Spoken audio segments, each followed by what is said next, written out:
Muy buenos días, amigos y amigas de Hablando la Verdad, Su Mundo TV, canales 101, 1101 HD de Claro, canal 46 de Win Telecom, canal 10 del Telecable Dominicano, presencia masiva a través de las redes sociales, a través de los sistemas de cable y los satélites, llegando al mundo.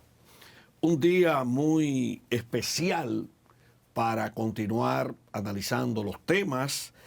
Y vamos en el primer segmento a analizar un tema para luego que termine el primer segmento, todo lo largo del programa, compartir con Neris Martínez, regidora del Distrito Nacional, para abordar temas de importancia nacional, sus aspiraciones a la dirección política de la Fuerza del Pueblo y otras opiniones sobre el escenario dominicano e internacional.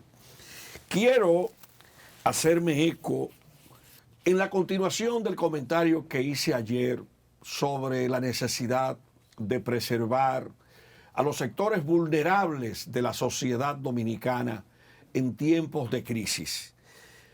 Ayer hablé también de la necesidad de preservar los negocios víctimas de una triplicación en la facturación eléctrica, tal y como denunció el presidente de la Federación Dominicana de Comerciantes, nuestro hermano García.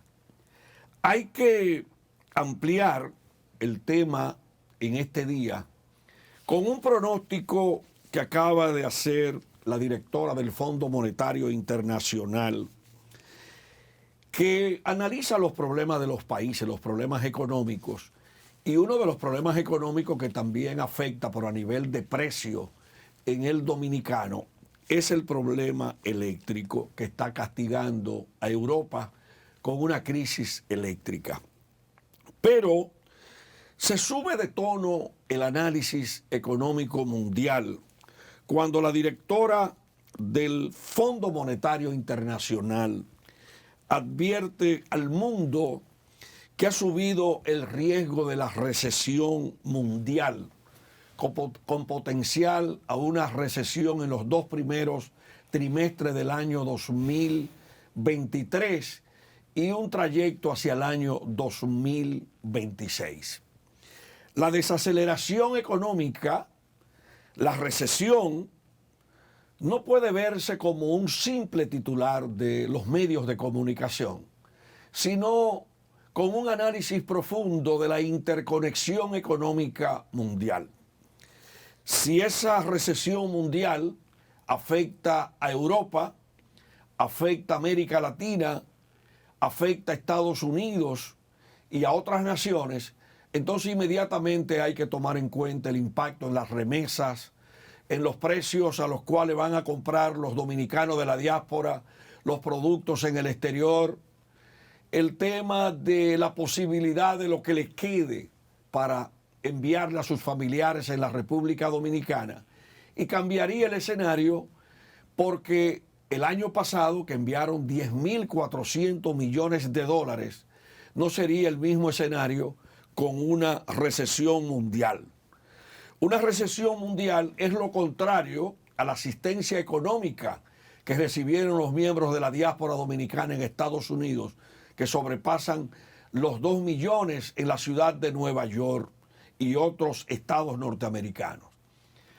Una recesión económica es muy diferente a la ayuda recibida por el impacto de la pandemia del coronavirus, y todo hay que analizarlo, pero también desde el punto de vista del turismo, que en el año 2022 se proyectan ingresos por 8.300 millones de dólares y más de 7 millones de turistas.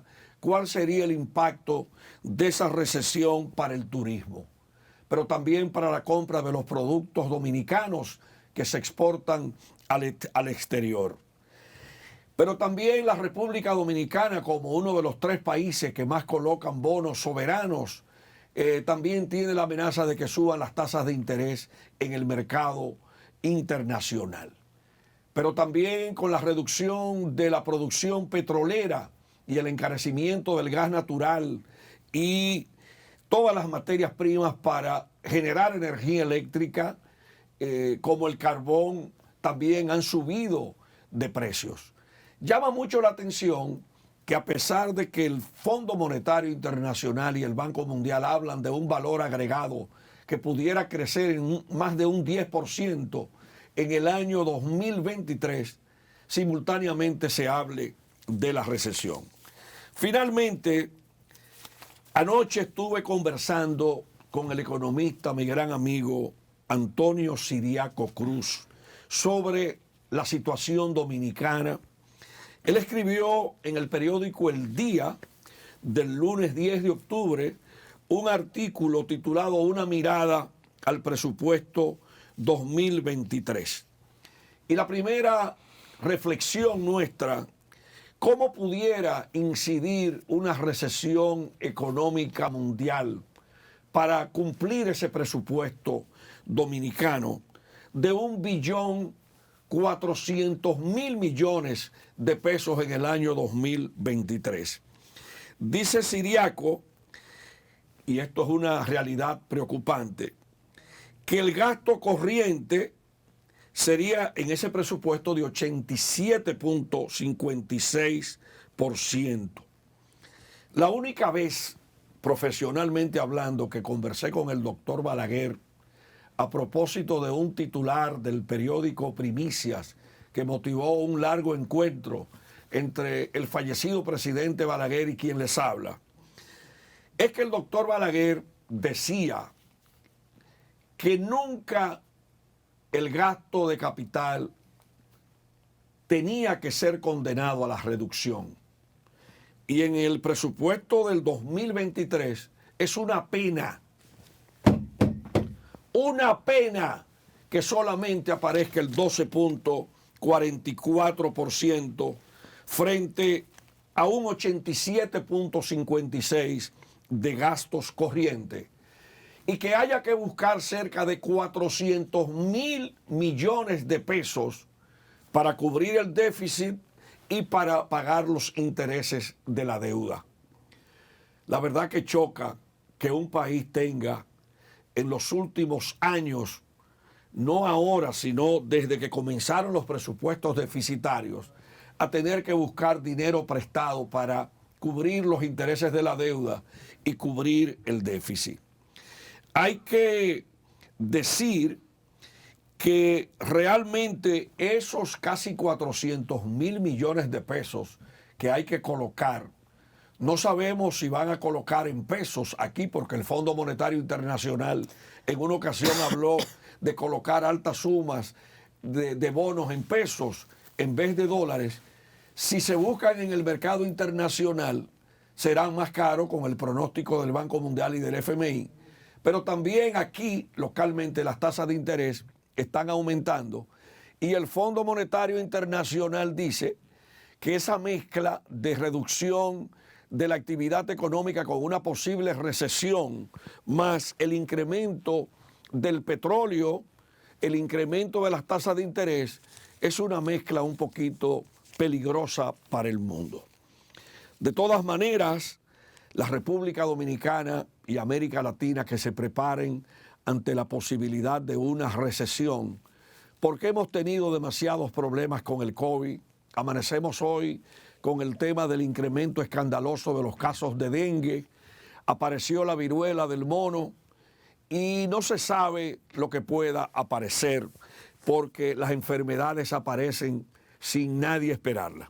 Finalmente, antes del cambio, anoche estuvimos en el acto de celebración del 81 aniversario del Banco de Reservas, donde este economista, exdirector del Banco Mundial, Moisés Naim, expuso sobre ese mismo tema de su libro, Revancha de los Poderosos, un libro para entender cómo se obtiene, cómo se usa, se abusa y se pierde el poder en el siglo XXI.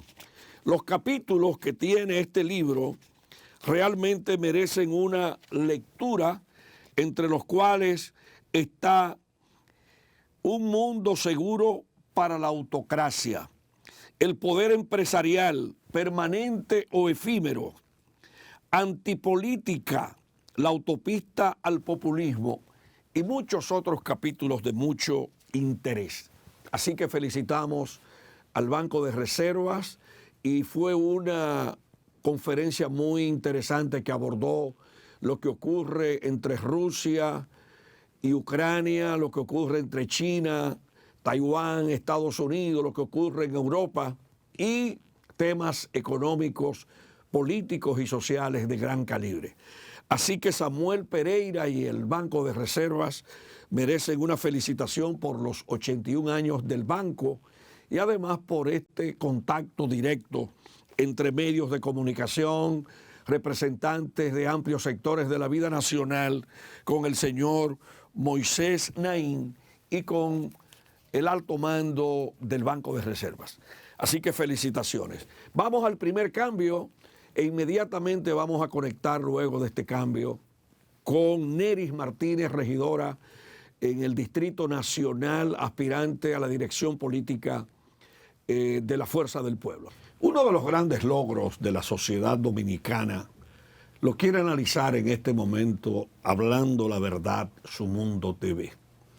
El papel de la mujer dominicana en las organizaciones políticas, empresariales, en organizaciones no gubernamentales, en las alcaldías, en los consejos de regidores, en todas las estructuras de poder del país es un tema sumamente interesante. Le damos los buenos días en Hablando la Verdad a Neris Martínez, regidora en el Distrito Nacional, ha hecho una vida en el poder municipal de mucha importancia y está aspirando Neris Martínez a la dirección política, a formar parte de la dirección política de la Fuerza del Pueblo. Muy buenos días, apreciada hermana y amiga. Buenos días, Ale. ¿Estamos uniformados tú y yo? Bueno, esas son las coincidencias. Coincidimos sin haber planificado nada. Ya lo sabes. Mira, Neris, para mí es una buena noticia. Uno de los temas que más me gusta, y por eso en el periódico Primicia hay una columna que llaman Los Centros de Poder, ver que la mujer dominicana aspire. Esto lo he vivido con Ligia Bonetti, cuando aspiró a la Asociación de Industrias, con muchas mujeres que creen que la mujer no debe tener un papel pasivo en la sociedad. Entonces tú estás aspirando a la dirección de la Fuerza del Pueblo, que es un tema que yo quiero que tú te explayes y lo desarrolles. A la dirección política. A la dirección política. Que es la más alta estructura del partido. Mira, sí, ha sido un proceso interesante que se ha abierto para darle participación a la mujer. Pienso que la participación de la mujer, la intención siempre ha estado, y por eso incluso la mujer hace transformaciones aún desde atrás, y siempre se ha dicho, detrás del éxito de un gran hombre hay una gran mujer, pero la mujer ahora decidimos pasar al frente y ponernos al lado del hombre, no detrás. Y esa es la apertura que ha dado incluso la Constitución del 2010, que ha dado todos esos procesos de apertura y de inclusión a la mujer en política, donde ha fijado la paridad de la mujer y el hombre en política. O sea que hoy día no solo la mujer es buena estando en el segundo plano, sino hay empresas que en su mayoría de su staff hay mujeres, hay instituciones que hay mujeres al frente, y la verdad que han sido muy exitosas, o hemos sido exitosas, porque me incluyo, en el ejercicio de las funciones que nos ha tocado. La mujer a veces tiene un poco más de miedo en cometer desaciertos, sigue más la parte legal, es más entregada, es más fiel a su propósito, es más incorrompible, y creo que eso han sido parte de los cimientos de la mujer, entrar a política y hacerlo bien. Vi al doctor Leonel Fernández encabezando el acto de lanzamiento del proceso para las damas que aspiran a la dirección política de la Fuerza del Pueblo, y sorprende el número de aspirantes, pero también con una grata noticia de que hay muy buenas amigas que están aspirando a la dirección política de la Fuerza del Pueblo, comenzando por ti.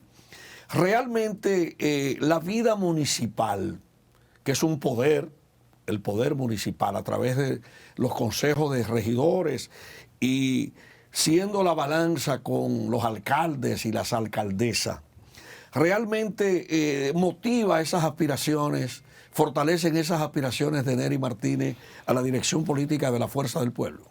Mira, no solamente la vida municipal, que es una vida muy de servicio, está muy enfocada a ello y a generar de forma local el bienestar de la gente, sino también la labor que he hecho desde el gobierno central, porque a ti te conocí en el Banco Central en el 96. Exacto. Y de ahí pasé, he estado en la Superintendencia de Valores, he estado en la Dirección General de Aduana, he traído una trayectoria de servicio público con buenas prácticas. Y la verdad que estar en el Ayuntamiento del Distrito Nacional, antes estuve en el área administrativa, hoy estoy en el área normativa. Ha sido un fogueo en ambos aspectos, porque es como que tú conoces toda la estructura y pasar a la parte reguladora, desde la parte administrativa, es como que tú conoces el monstruo desde sus adentros y eso te permite a ti un mejor desenvolvimiento en el ejercicio de las funciones.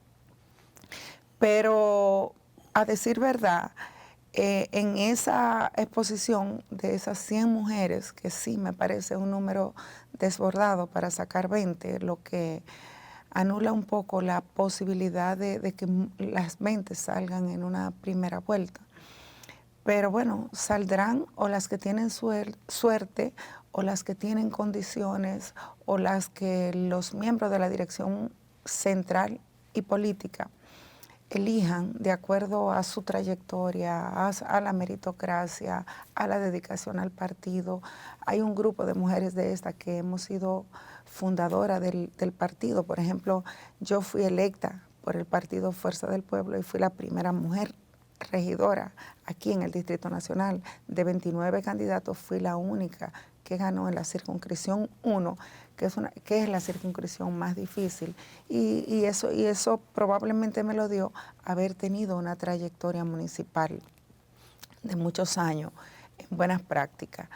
Pero nada, estamos aquí y mi número es el 47.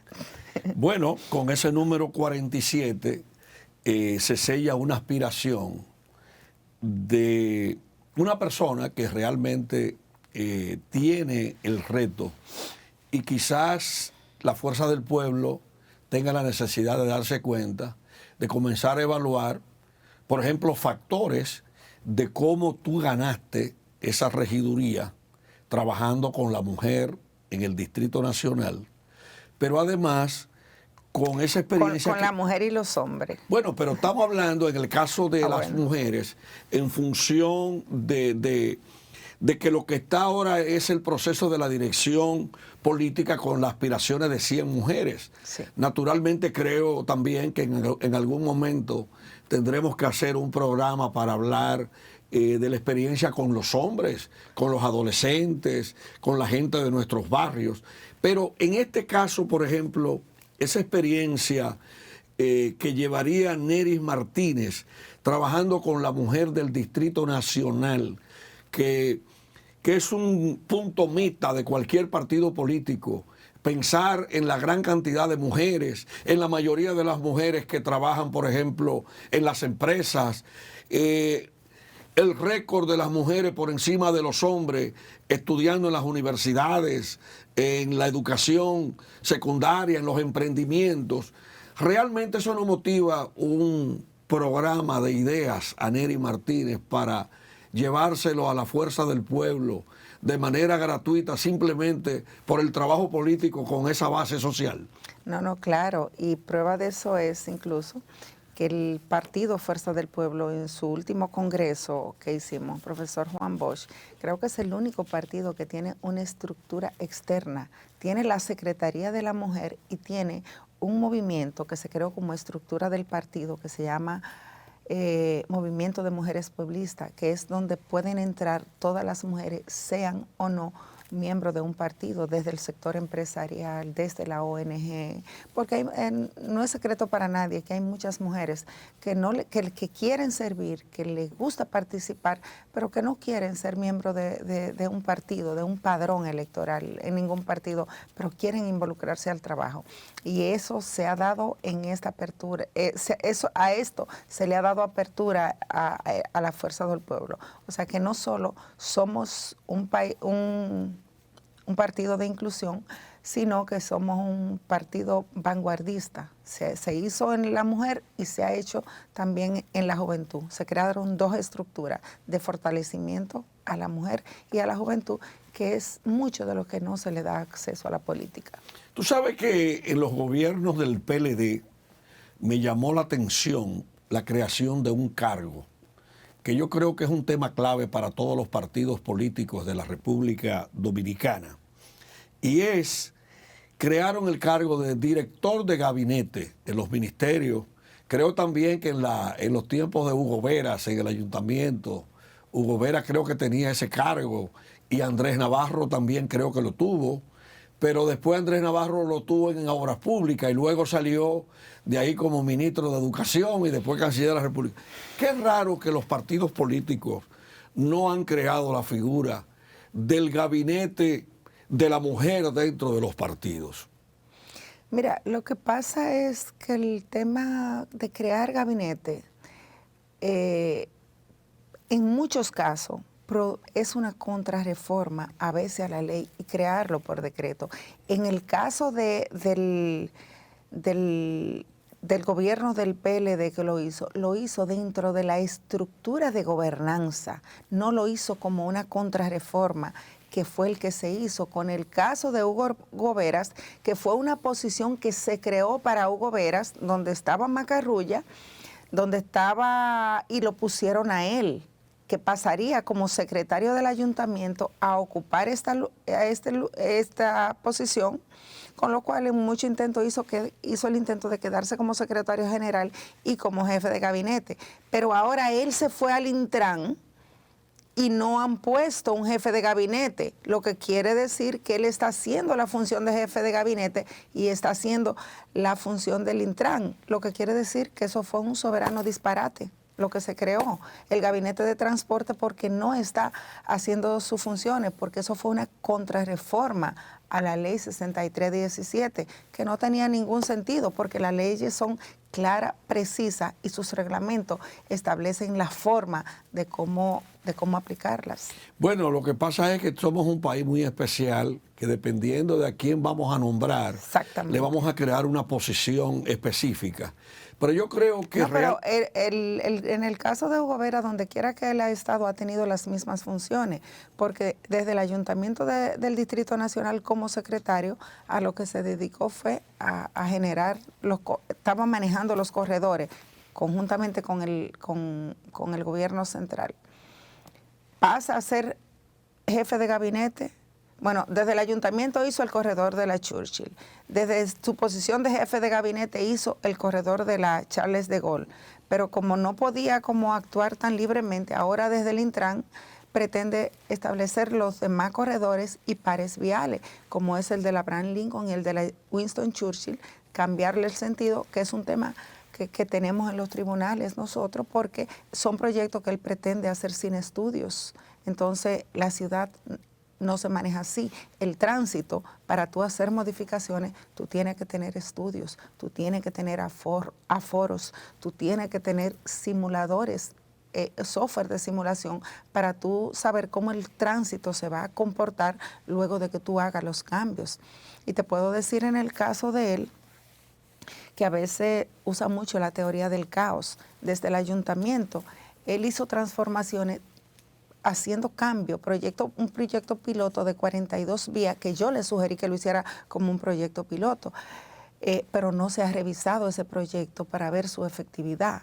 Está el otro proyecto piloto de la ciclovía de la Bolívar, que no funciona, porque se usa para guagua, para motores, ahí han muerto gente. tampoco y muchos tapones que genera eso. Muchos tapones, la sociedad ha reclamado, las juntas de vecinos, incluso los propietarios. Ahí, el otro día, el mes pasado, habían alrededor de 60 apartamentos que se desocuparon y que la gente no encuentra cómo alquilarlo porque la gente ni siquiera ha querido vivir ahí. Parte de los negocios que estaban en esa zona por el tema de los muros que se sembraron han quebrado porque no hay forma. Entonces, gobernar es un engranaje interesante, que si tú no tienes conocimiento de gobernanza, tú no sabes de política pública, tú no sabes de alta dirección pública, lo que tú quieres hacer bien y que puedes hacer bien, los buenos proyectos se convierten en malos, como es el proyecto de Parquéate Bien. Ese es un proyecto muy conflictivo, ¿eh? No, bueno, lo que pasa es que él se sueña una cosa hoy y viene a aplicarla mañana. Entonces, en el que maneja el tránsito, y no solamente el tránsito, cuando tú tocas los bienes terceros, tú tienes que ser prudente, porque cuando a ti te están llevando tu carro, que probablemente sea tu medio de vida y lo único que tú tienes que tener la garantía civil de lo que tú estás haciendo. Este proyecto no fue al Consejo de Regidores. Este proyecto, los contratos que hicieron con los grueros, nosotros no lo sabemos. No sabemos quién le paga al gruero. Ahora salió una de las compañías, Ogemo creo que se llama, diciendo que ellos no están cobrando por el tema de la grúa. Entonces, ¿quién lo está pagando? ¿Quién le está pagando a los grueros?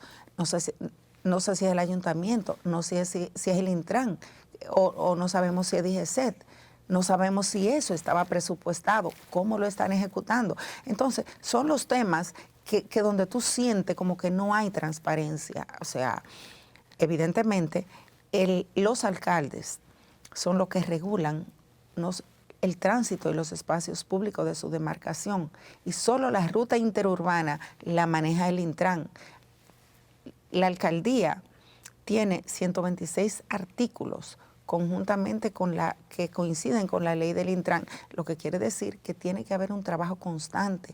Pero como ahora el ayuntamiento no tiene secretario general, que tiene un secretario general que era el consultor jurídico, que tiene la secretaría en adición a sus funciones, lo cual tampoco va a ayudar a Carolina, porque los ciudadanos no tienen quien lo defienda. Él no puede ser el consultor jurídico, porque el consultor jurídico es el litigante que defiende la alcaldía. El secretario general es el ente político que defiende a los ciudadanos. Entonces los ciudadanos no tienen quién recurrir, no saben, están desprotegidos totalmente ante una alcaldía que no oye a nadie. Pero en este tema también hay otro elemento, una sentencia que hay que revivir del Tribunal Constitucional. Aquí se quieren pegar. No, mira, esa sentencia surgió porque ese proyecto nosotros lo implementamos en el 2005, pero lo implementamos siguiendo el debido proceso. Lo aprobó el Consejo de Regidores y los ciudadanos se fueron al tribunal. Y el tribunal falló, y fue la razón por la cual nosotros abandonamos el proyecto, porque cuando tú tienes tanta gente involucrada en el proceso, cometen desliz, y estaban los AMET y se llevaban los vehículos de una manera indiscriminada. Confiscándolos. Y utilizando la palabra de que es retención. No, y se llevaban al parqueo del Ayuntamiento del Distrito Nacional, donde se pagaba la multa y se le entregaba el vehículo. Pero ahora no, ahora se llevan a un parqueo privado. No sé el cuidado que tienen para hacerlo. O sea, hubo muchos casos que se les rompía la punta de eje, les robaban los vidrios, los radios, todo eso pasaba. Entonces, tú tienes una responsabilidad civil. Y la ley 107-13 establece la responsabilidad civil de relación con el Estado y la administración del ciudadano con el Estado y la administración pública. Establece la responsabilidad civil. El Estado es indemandable. Quien paga la consecuencia de la responsabilidad civil es quien ejerce la función en el momento con su patrimonio personal. Entonces, esa es una parte que Carolina, al tener el consultor jurídico como secretario general, que es quien no permite que la gente vaya a los tribunales. Entonces, el tema aquí es de estructura, tú sientes que es como una locura que hay. Y también, Alex, y es como, han sido consuetudinarios en eso, porque mira, yo me acuerdo que el momento más triste del Ayuntamiento del Distrito Nacional, cuando nosotros entramos en el 2002, fue que nosotros encontramos el patrimonio del ayuntamiento confiscado, o sea, lo poco que tenía, que era el aporte que hacía el gobierno central por la liga, a través del Banco de Reserva. El mismo Banco de Reserva lo descontaba por un préstamo que hizo el PRD en ese momento con un sindicato de guagua, donde le compraron unas 540 guaguas y empeñaron el presupuesto de la ciudad con un préstamo de 16 millones de dólares, de los cuales el ayuntamiento tuvo que pagar 14 millones de dólares. Y la garantía de esos 14 millones de dólares eran las rutas del ayuntamiento, que al modificar la ley pasaron al Intran, el ayuntamiento ejecutó la garantía y esas rutas se le pasó al Intran. Esas son las rutas que hoy Hugo Vera está cediendo, pero tiene que hacerse bajo el debido proceso, y él no está enviando nada al Consejo de Regidores, lo cual es ilegal. Entonces no puede ser así, y lo está haciendo sin estudio. O sea, el otro día Hugo Veras lanzó el plan estratégico del Distrito Nacional, del país entero, y lo hizo en 3 meses. Ahí tenemos una imagen de la alcaldesa con Hugo Veras y otras personas. Realmente, yo lo que me preocupa es que quieran sustituir el poder municipal por un organismo creado a la medida, como si fuera un traje a la medida. Y no es un caso simplemente con el ayuntamiento. Aquí, por ejemplo, se creó el Ministerio de Vivienda y Edificaciones. Lo cual es un caos. Pero edificaciones es una dependencia que históricamente ha estado en manos de obras públicas. Entonces, sí, y ahora incluso regulan la construcción de las instituciones y construcciones públicas y privadas. Entonces, eso hizo que ahora la regulación de la propiedad privada pasara a mano de ese ministerio, que, ojo, quien lo regula es un desarrollador, y entonces ahora lo que hay es una cofradía. El ayuntamiento aprueba un uso de suelo y el Ministerio de vivienda se lo sube antojadizamente, incluso, lo cual también es ilegal, porque la ciudad se rige por ordenanza. Hay una torre que ahora mismo va a entrar en conflicto. Ahí en Piantini. Es un centro comercial que se va a hacer en una calle terciaria, que es la Federico Geraldino con David Ben Gurión, que la ordenanza establece hasta cuántos pisos debe construirse, y todo lo que está construido por ahí tiene un tope de 14 pisos por el ancho de la calle, al ser terciaria. Bueno, ellos aprobaron 25 pisos. Imagínate. En contra de la misma ordenanza, lo cual yo diría que lo calificaría como una prostitución del desarrollo urbano. Y crearía un caos en Santo Domingo. Un caos invivible. Entonces los vecinos están protestando y van para los tribunales.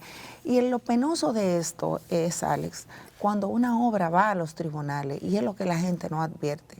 Tú entra el litis, tienes que paralizarla, tú tienes un dinero, una inversión frisada, corres el riesgo de que los tribunales fallen en tu contra, porque esos procesos duran años. Y te puedo decir, por ejemplo, la Torre de Plata. Sí. Esas torres que están por el malecón, César Nicolás Penson, el hoyo donde se mató Rafael Perelló, el otro en la Fantino Falco, el otro hoyo que está ahí en la Kennedy con López de Vega. Entonces, la ciudad de repente va apareciendo un hoyo de huevo o ruinas que son proclives a la corrupción, a la droga, a todo este tipo de cosas que hacen la ciudad poco acogedora. Entonces, estamos en un momento difícil de la ciudad, donde nosotros ya estamos confinados, y el hecho de nosotros tener alcaldes que no tengan la formación municipal para ejercer estas funciones, que son fruto de negociaciones políticas yo gané porque yo soy político y no, la ciudad ya está demandando de otro tipo de persona para que la dirija, porque está complicada. Vamos a un cambio para retornar con los minutos finales con Nery Martínez, y vamos a dedicar los minutos finales para que retome el tema de sus aspiraciones a la dirección política de la Fuerza del Pueblo. Los minutos finales de Hablando la Verdad, Su Mundo TV, cobertura mundial.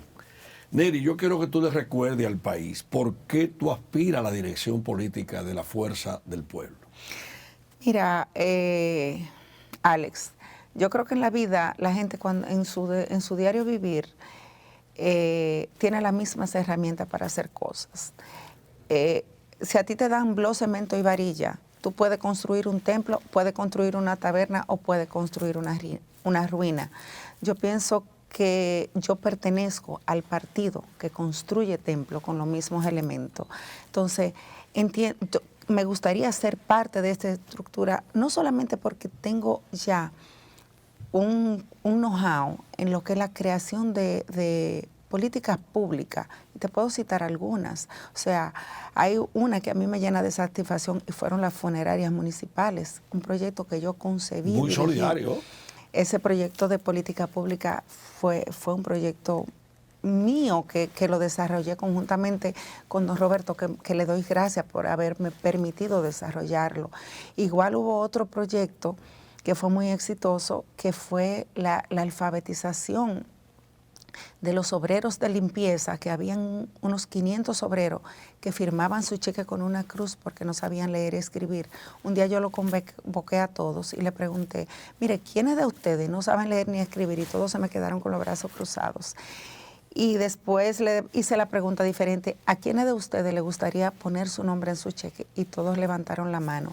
Ahí surgió ese proyecto y en 6 meses ellos estaban alfabetizados. Y un día en el 2009, el mismo Danilo me llama y dice, Nery, pero este proyecto, ¿esto se puede replicar a nivel nacional? Y yo le dije, sí, claro. Y ahí nació Quisqueya Aprende Contigo. Muy bueno, muy ese bueno. proyecto de ejemplo, y por eso incluso pasó a dirigirlo Domingo Contreras, que era con quien trabajábamos conjuntamente.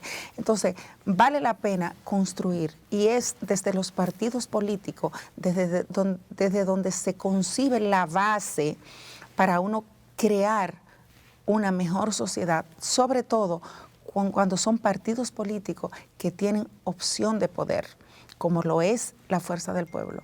Y nosotros hemos tenido una gran suerte, que al salir de la Fuerza del Pueblo, nosotros nos aliamos a un partido como lo es el PTD, que tiene una batería de hombres y mujeres valiosos, con principios, valores, que pienso que ha sido una de las mejores suertes que nosotros hemos tenido en este trayecto político. Entonces, es una de las razones que me mueven a pasar a la dirección política, porque desde la política la veo como la única forma de servir de manera colectiva, y es desde la alta dirección donde se conciben esos proyectos de servir. En un minuto, un llamado tuyo, una exhortación a la militancia de la Fuerza del Pueblo. A que voten por el 47 y que si no los llamo, no me lo tomen en cuenta, porque llamar 1000 hombres que van a votar, 1100, 1200 hombres, es una tarea ardua. Tenemos un día a día que a veces se nos dificulta esa tarea, además de hombres con mujeres celosas que tú lo llamas y no te contestan el teléfono, o súper ocupado. Entonces, que los que no llamen porque no lo he llamado, que por favor no dejen de votar por mí y ponerme en su lista. Si no me pueden poner en la lista, por lo menos me conformo a estar en la lista de sus afectos. Muchas gracias, Nery Martínez, por acompañarnos. Número 47, Alex. Aquí estamos a tu orden, como siempre, y el mundo, a través de Su Mundo TV, Hablando la Verdad, acaba de conocer las convicciones políticas de una dirigente de la Fuerza del Pueblo, Nery Martínez, que aspira a la dirección política de la Fuerza del Pueblo. Nosotros mañana estaremos nuevamente aquí hablando la verdad, comunicación, periodismo profundo y de calidad. Hasta mañana.